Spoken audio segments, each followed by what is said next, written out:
Well, in Virginia, pro-life groups are taking aim at a proposal they say would be disastrous for the unborn. They're concerned the so-called Reproductive Freedom Amendment would lead to unlimited abortion, even up to the moment of birth.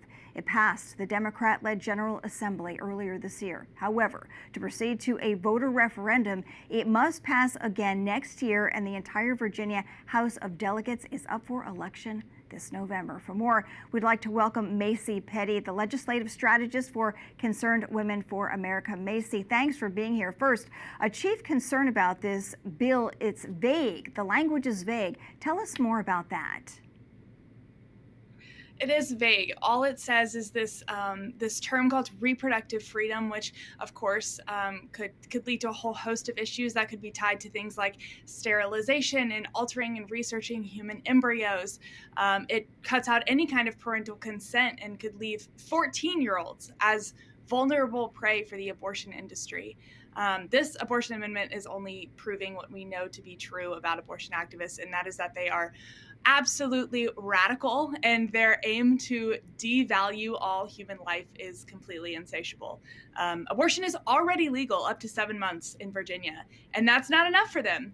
And this amendment doesn't just jeopardize women, it actively harms them by, like we've already talked about, stripping legitimate protections like health and safety regulations.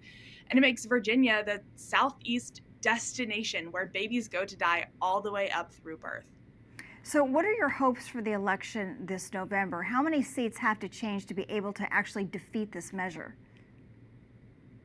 I'm telling you, this election is crucial for every community in Virginia because this is wildly out of touch for normal Virginia citizens.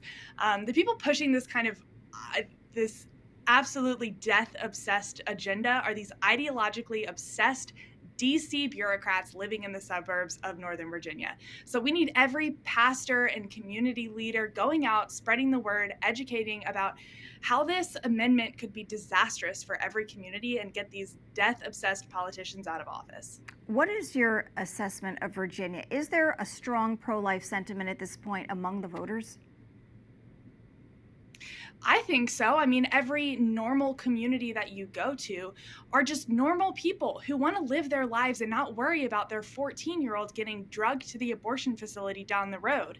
But like I said, there is a strong constituency of DC bureaucrats living in Northern Virginia who are pushing this really confusing language about reproductive freedom that is out of line, but in a lot of ways just hard to communicate to the average voter of what that really could mean for them and their families. So if the measure actually does proceed to become a voter referendum, what is the strategy to counter it?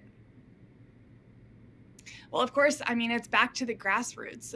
People will quickly realize just how disastrous that was for the state of Virginia, and will have to activate again to remove this from their constitution. Of course, it's a long and hard process, but I think it's something that Virginians will be willing to do when they see how this is harming their everyday lives. But hopefully that isn't something that they will have to deal with, because with enough education, voters will quickly take these politicians out of office who are trying to impose this radical agenda on their day-to-day lives. All right, Macy Petty, no doubt about it. A lot of folks very concerned about this issue.